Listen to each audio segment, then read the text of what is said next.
production.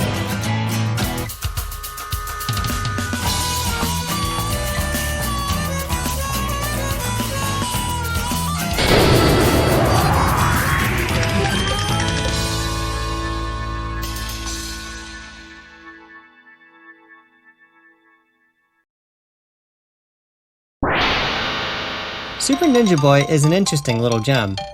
Developed by Culture Brain, the series has lived in obscurity for a very long time and will probably remain that way forever. Very few people even really know this game, never mind acknowledge it. It stars two identical twins, Jack and Ryu, who are martial arts masters who train hard to protect their home Chinaland and the rest of the universe using Kung Fu. Which is pretty badass, I guess. The Japanese version is called Super Chinese World, and is far different from the version that we got here in the West.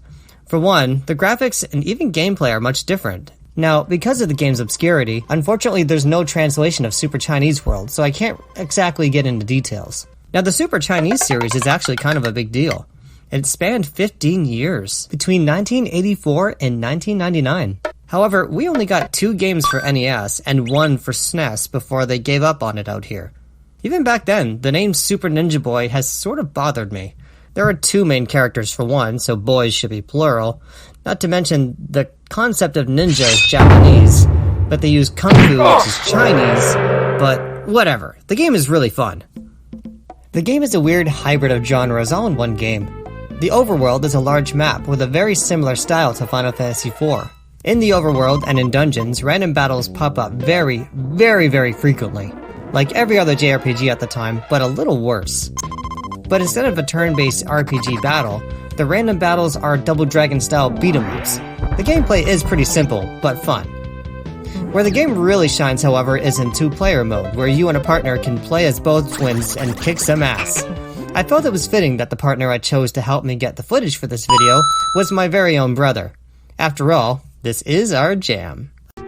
Occasionally, Jack and Ryu come across some training sessions, which are pretty much platforming levels and are usually rewarded with a new magic spell, which I guess they could have called ninjutsu to go along with the whole ninja thing, but I digress. Part of the fun is working together, trying not to kill each other, or getting disorientated by the characters moving at the same time. Wow, damn, I'm rusty at this. Why the hell is Chris still better at this than I am? Damn it. The boss battles are turn-based RPG style that rely on doing a little bit, but not too much level grinding. These battles require a fair bit of strategy, as the hit ratio for both brothers and the bosses are very random. So you have to take this into account and plan ahead just in case your move fails. Level grinding isn't too much of an issue as long as you try to fight monsters that offer you decent XP and skip the cheapskates. Unfortunately, my brother had to leave in the middle of filming the gameplay, so that slowed me down a little bit. The encounters throw more baddies at you in 2P, thus giving you more XP per battle, proving that this game truly is at its best in 2-player mode. Still, it's more than playable in 1-player mode. I did come across a little trouble with General Conk here. What the hell? 2 hits? Seriously? You mean I need to travel all through the platforming area again? Alright, bud. This time, I got a strategy. Time to use my decoy. What? As you progress through the game, you gain vehicles, which give you more access to the world map, little by little, until you get a giant freaking robot! Yeah, it takes you to the final area. The graphics in this game are mixed. I'm having a hard time determining if the graphics are good or bad.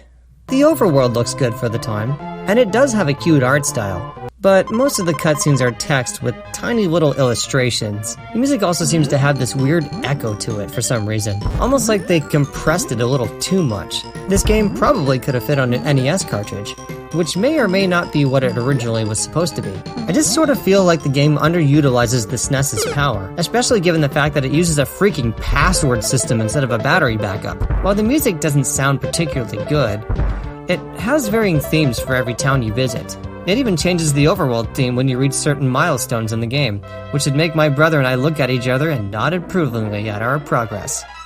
The soundtrack ranges from catchy little ditties to downright annoying.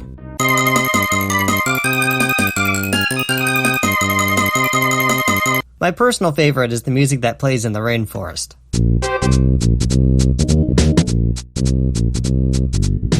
The story might as well be non-existent. The bad guys are known as garlands, which are dicks and don't want peace, so they're constantly in the way of peace.